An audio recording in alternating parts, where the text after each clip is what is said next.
Hello, it's Lisa Jane here. I am an energy healer, spiritual teacher, and guide, and I have a real love for contemplating things, philosophizing things, and just trying to get a handle on a very simple and easy way to put across some very complicated ideas and complex ideas in terms of our growing spiritual awareness. This is a time where things are changing very rapidly, where a lot more people are, in spiritual terms, awakening or ascending, but in very normal terms, are actually just looking beyond the limited view of themselves and the world and getting an understanding or coming close to an understanding that we are more than our physical body and our mind. Of course, science has already proven this, but has yet to bring that into the physical realm of our humanness, really.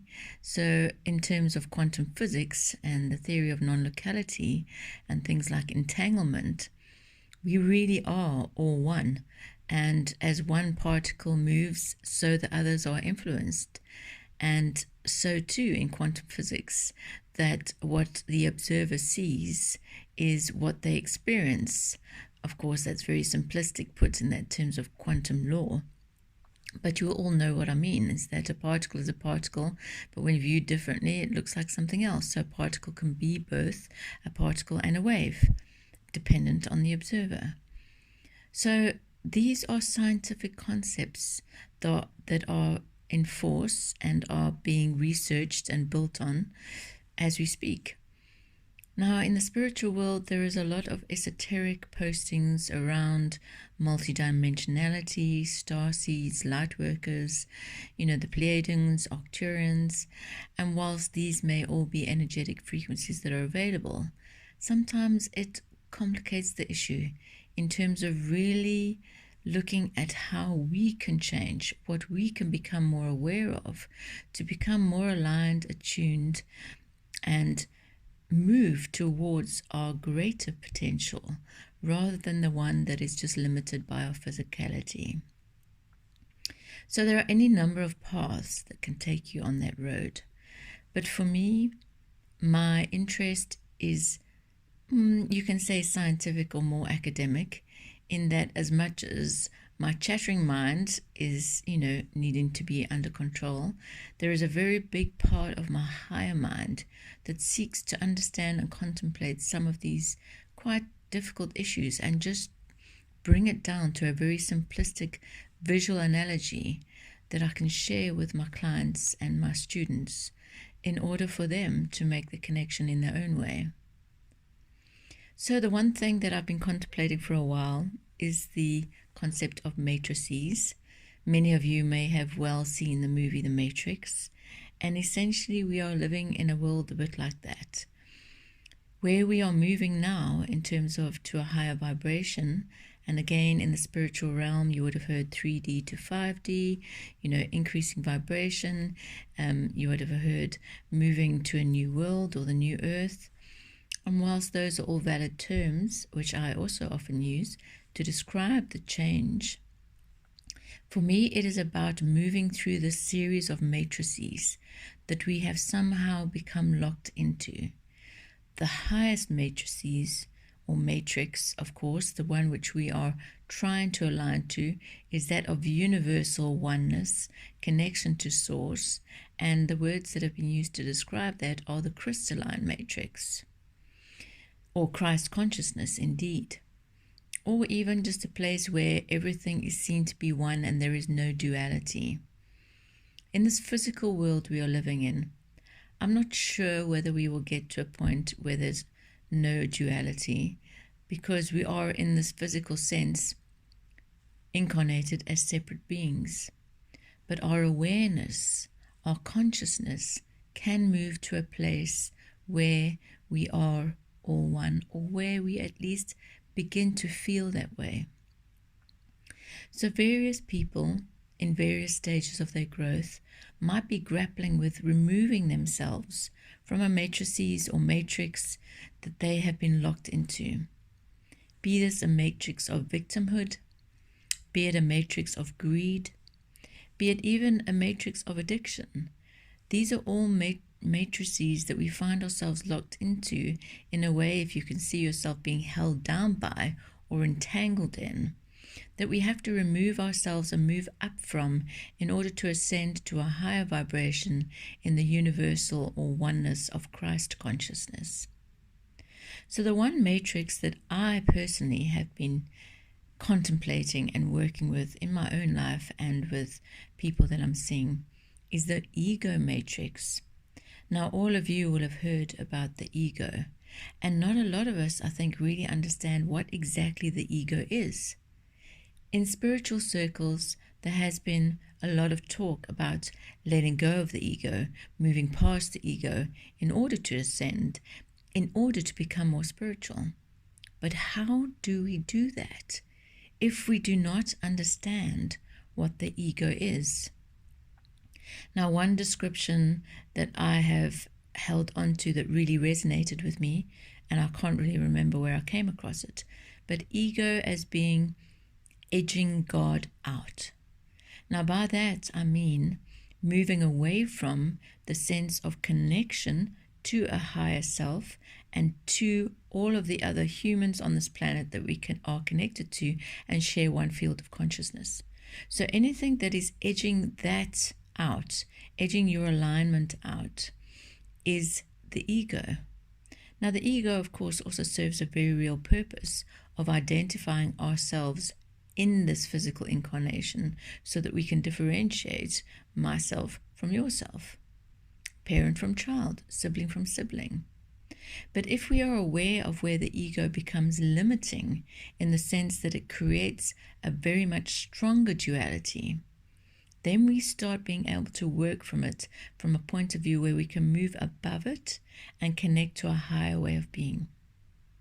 Now, ego you may well have associated with someone who is egotistical or overconfident or arrogant, and whilst that is a general term that is used and the more popular one, the ego can also come from the point of little me, less than, not good enough. Because in the sense, the ego in that mode of working, what does it do? It separates us. It creates a competition between us and someone else whom we think is more worthy, more beautiful, more professional, more successful, anything we want to label it with. It creates separation and it reinforces our feeling of being less than. So that ego is something that a lot of people hold. And for me, the visual I received a couple of days ago is that it is, in fact, another matrix into which we are locked.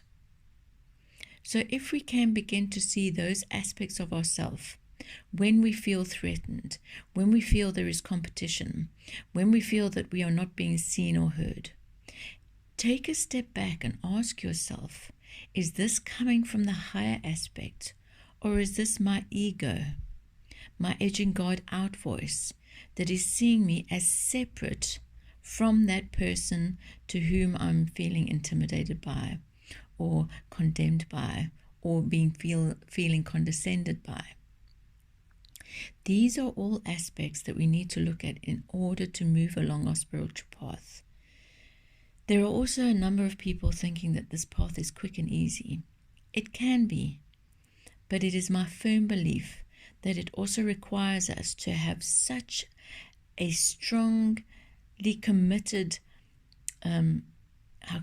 path towards self-awareness, to really contemplating those aspects of ourselves without judgment, but to using our higher mind, our intuitive mind, to ask for messages, responses, teachings that help us become more aware of where we are separating ourselves out. Because really it is the separating out, different from, less than, more than, that creates an alienation from walking into a higher path or a higher self. So spirituality is not so much about sitting in a corner and meditating and having a divine connection, which of course it can be.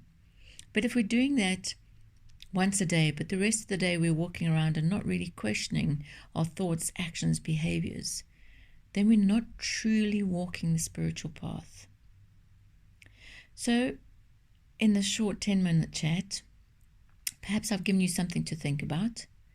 And if the sense of ego as the little me resonates with you, then I really want you to start doing one thing. And that is, whenever you come across a person, a situation, a circumstance that immediately takes you into the little me, in other words, judgment maybe of self or judgment of the other or criticism, that's all coming from the ego, is that you actually just take a deep breath and step back and just say to yourself, that person, that circumstance is me. I am you and you are me. What I wish for myself, I wish for you, and what I wish for you, I wish for myself. And try and use mantras like that to just balance things out, to start to begin to feel that consciousness of which we are all a part. Because we can want to move to a higher vibration and a higher way of being and want to be connected. But we can't do that if we still see ourselves as separate, disconnected, individual from all the other people around us. So the ego matrix really has been built up from hundreds of thousands of years of physicality, of alienation, of duality, of separateness, of wanting to contain that vulnerable me that is threatened by the outside world. So take a deep breath. Know that you're safe. We are all one. Whatever is reflected back to you is a part of you. And know that science is on its way to actually proving that. So let's start living with that. Let's start being more aware. And the first step is self-awareness, intense self-awareness through contemplation, through high-level thinking, through compassion, and through really wanting to connect to a deeper part of yourself. Wherever you are and whenever you got to hear this, I hope it resonates. I hope it offers some insight and helps you align to that highest potential that I know you have inside of you. Go and be that light for all to see and know that the light is within you. So much love and blessings to you all. Lisa Jane.